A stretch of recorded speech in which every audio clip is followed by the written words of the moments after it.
Teka muna mga kapatid, magnilay muna tayo.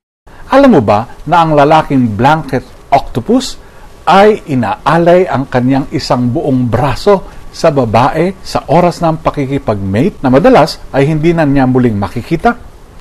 Isa itong kakaibang anyo ng sakripisyo, bahagi na ng disenyo ng kanyang buhay. Sa isang kilos, iniaalay niya ang lahat para sa buhay ng iba. Sa ikalawang sulat sa mga taga-Korinto, isinasalaysay ni San Pablo ang mga taga-Macedonia kahit mahirap ang pinagdaraanan, sila ay saganang nagbibigay. Paalala ni Pablo, si Kristo bagamat mayaman ay naging dukha upang tayo ay yumaman sa pamamagitan ng kanyang kahirapan. Ang tunay na pag-ibig ay mapagbigay, hindi nagbibilang.